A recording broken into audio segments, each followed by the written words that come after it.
Take a look at this cereal box. No, a closer look. Even closer. Thousands of tiny dots create the illusion of solid color. But it's just an illusion. For pure color, like this yellow, get ready to pay. This is a Pantone color. The company's products cost hundreds to thousands of dollars. But Pantone doesn't sell ink. It sells these. Standardized color guides for designers and printers. So this one was around $1,000, but the entire set is about $8,000, I think. It's actually over $9,000. And Pantone recommends replacing its products every 18 months. I find that suggestion convenient for them. For 60 years, one company has dominated color standards. Now, some frustrated designers seek a better alternative. Pantone becomes a necessary evil because it's such a mainstream language. So why are Pantone colors so expensive?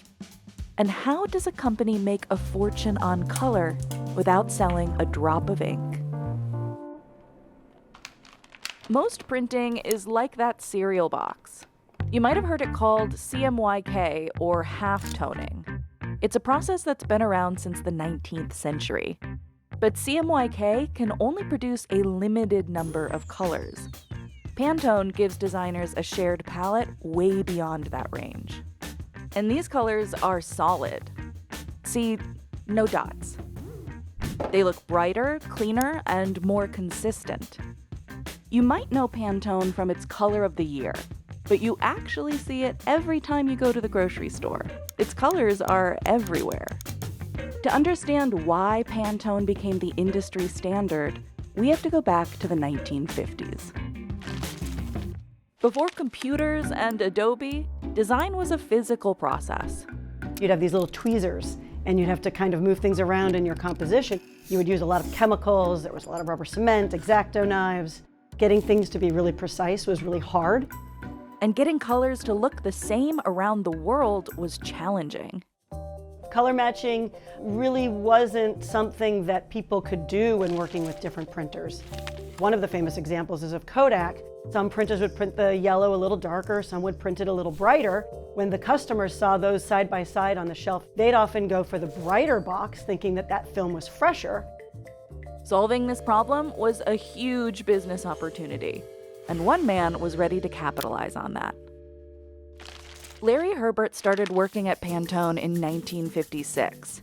Back then, it was a printing company, so Larry knew how frustrating it was to communicate color. If you say green, it's like, great, what kind of green? Brat green. Oh my God, it's Shrek. Well, if you wanted to have a specific color, you often had to bring an example of that color in with you to the printers. And then the printers might have their own formula guides or recipe books that they could match colors to, but they didn't share those with other printers. Larry realized that a shared standard would streamline communication and prevent mistakes.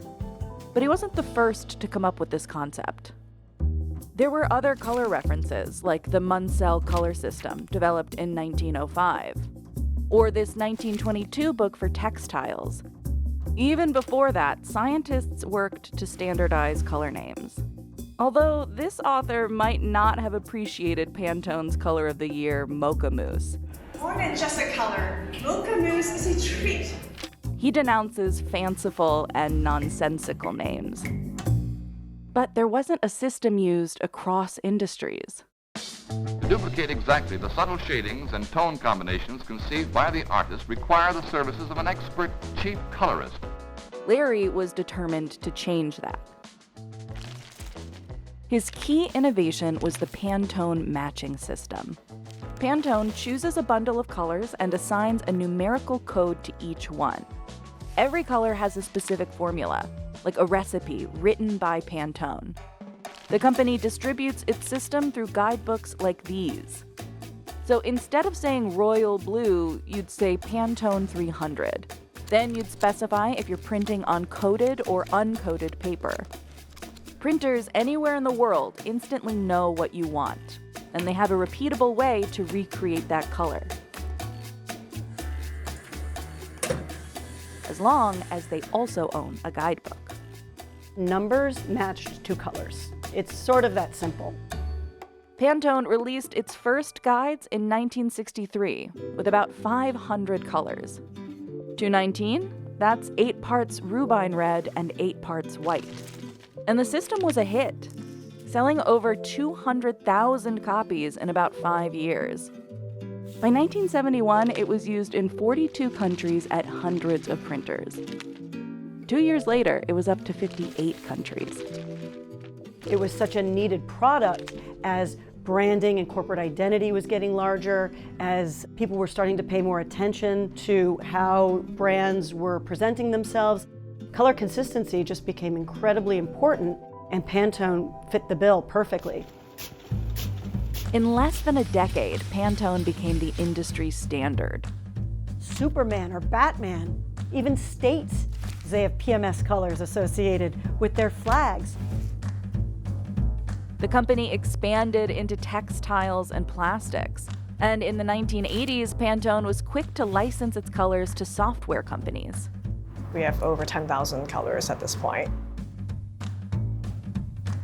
In 2001, Pantone referred to itself as the world's only universally accepted color communication language. And one reason Pantone stayed dominant is that its system is proprietary.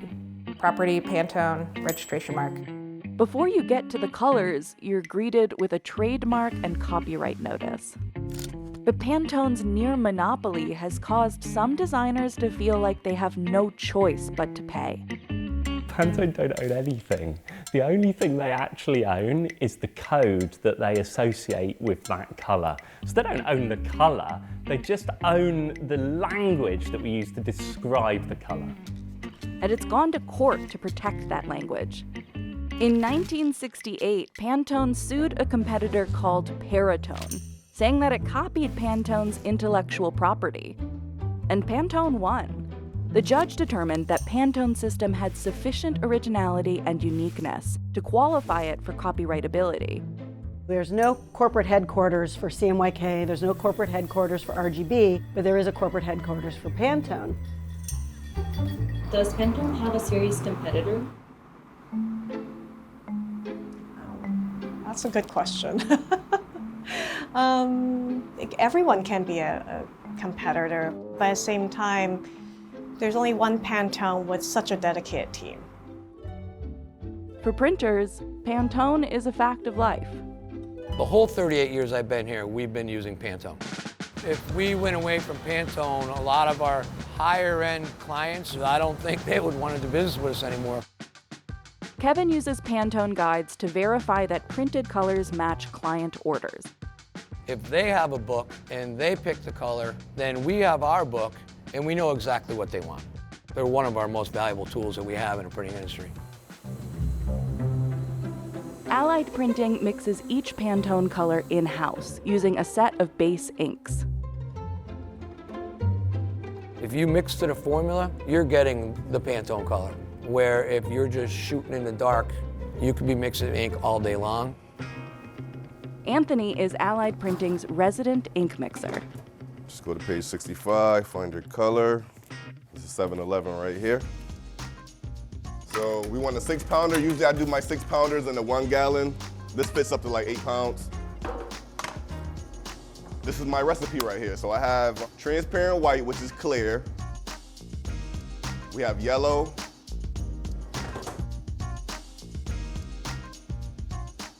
We have warm red. This one calls for 4.6 pounds. And then we have black. All right, so that's the last ingredient. Ready to throw it on the mixer. But Allied Printing doesn't buy ink from Pantone. It works with a licensed manufacturer. And to access color formulas, Anthony uses third-party software that's, again, licensed by Pantone. The only thing Allied Printing buys from Pantone are the guidebooks. After mixing, Anthony tests every batch to ensure it's consistent. I'll put down my sample first, and then this is my batch.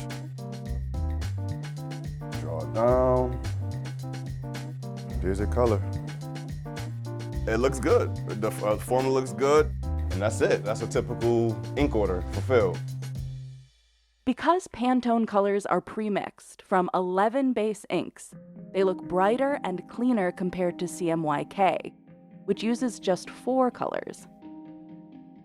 Pantone has a huge gamut of colors that you'll never be able to achieve with CMYK. You can try to imitate Pantone colors through 4-color process, but in my opinion, you never do. They get dingy and dirty.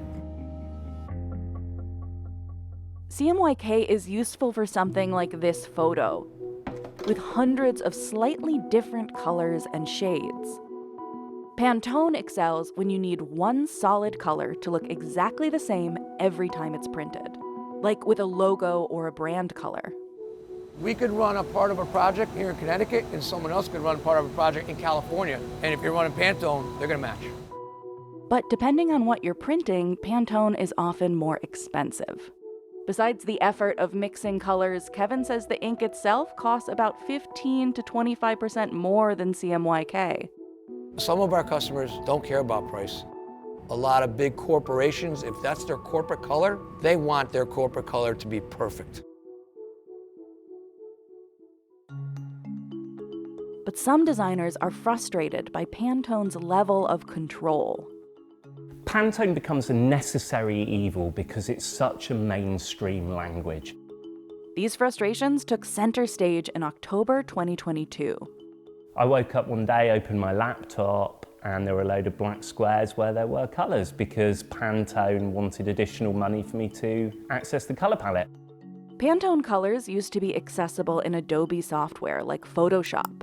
But to access them now, designers need to pay a subscription fee to Pantone. This added cost has festered as a point of friction between Pantone and its customers.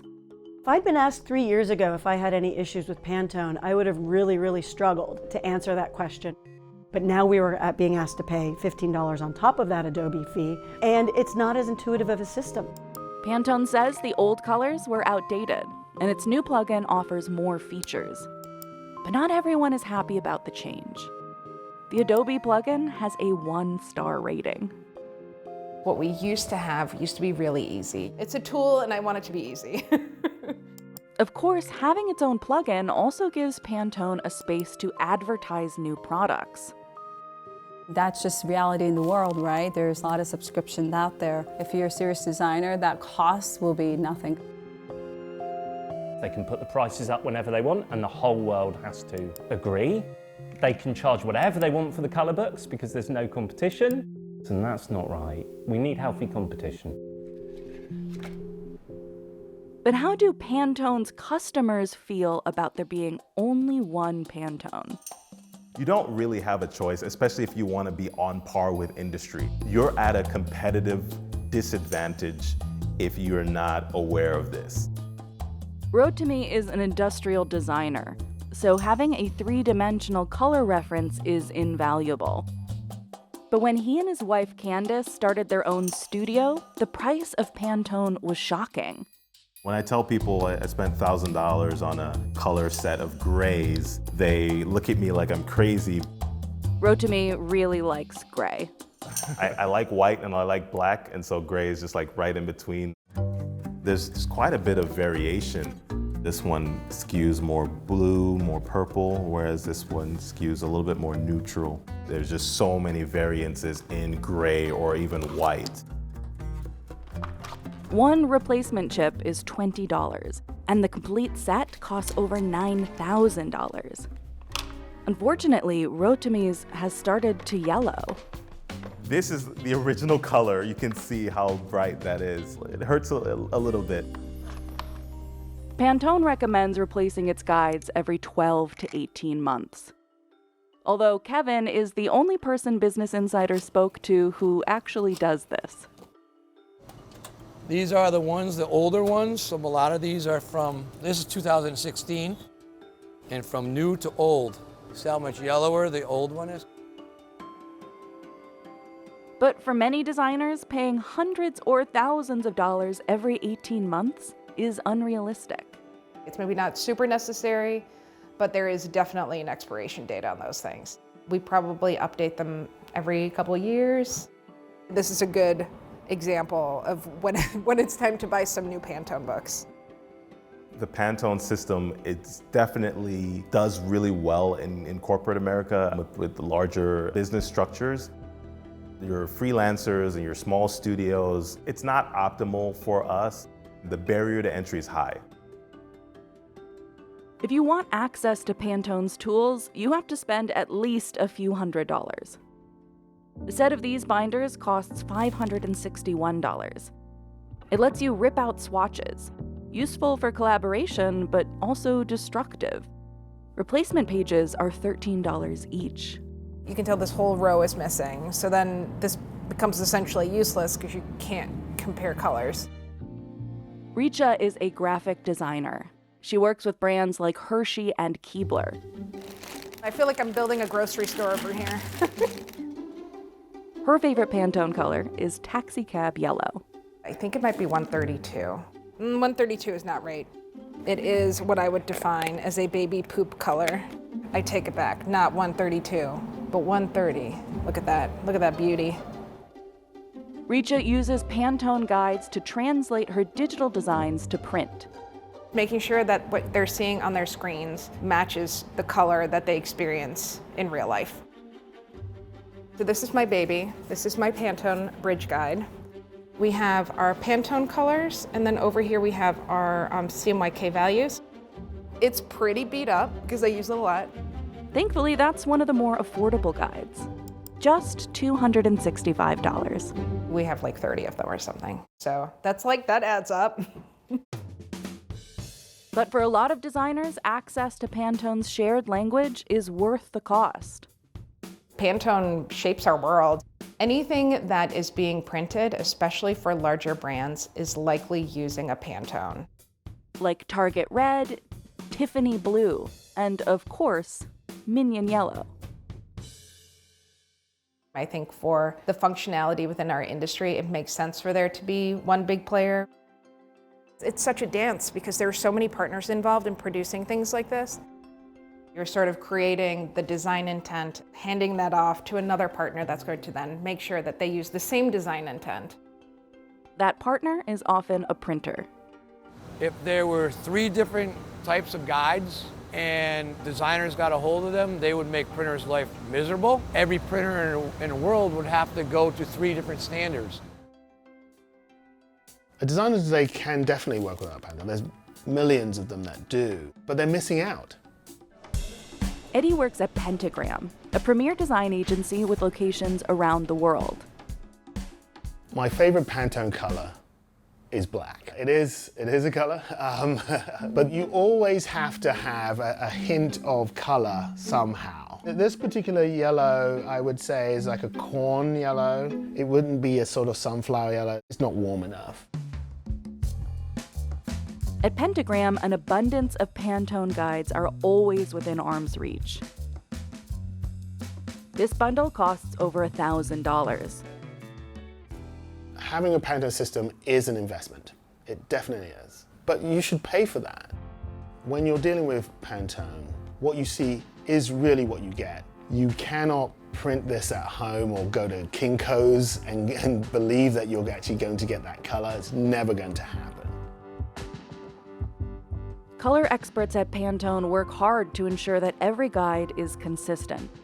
That's essential to the company's reputation and its bottom line. Pantone says it earns about half of its revenue from the guides. The first guide that I purchased was around 2005, 2006. I had started my own studio. So before I would borrow it from friends or try my very best to go to the printer, and then I would pick there. Just like any other tool, you upgrade your software on subscription. Why wouldn't you do the same thing with Pantone? I don't see Pantone as a tool, actually. I see it as a language, and part of a process. But because they have such a vast monopoly, it becomes a language that we're all forced to speak. And sadly, it's a language that we need to pay to access. Most of the designers Business Insider spoke to said, despite their frustrations, it's worth the cost. Pantone delivers on its promise of consistent color. We produce thousands, maybe even millions of times. That color would look different each and every time, especially on a global scale. That's why systems like Pantone are around, to keep that consistency, to keep that quality control. And that's the reason why you spend that money. Despite how much design has changed in the last 60 years, the system Larry Herbert developed back then still works. X-Rite, a large color science company, bought Pantone in 2007 for $180 million. Not a bad return for Larry and his family. And remember the Munsell system, one of the earliest color standards? X-Rite owns that too. After 62 years, it's hard to imagine a new system replacing Pantone. But Stewart thinks there's a better way. An open source model makes complete and utter sense for a color standard.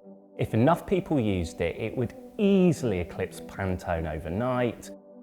The idea of something replacing Pantone, something that is cheaper, potentially could, but I doubt that it's going to be happening, anytime soon. Pantone touches nearly every project Richa works on. But she says she's not thinking about Pantone. She's thinking about color. Color is a part of our world. It's critical to what I do, but it also inspires emotion and connection and happiness. I think Pantone helps us identify and produce those colors. I don't think they own the colors. Seeing your work in the wild, it's a great sense of pride.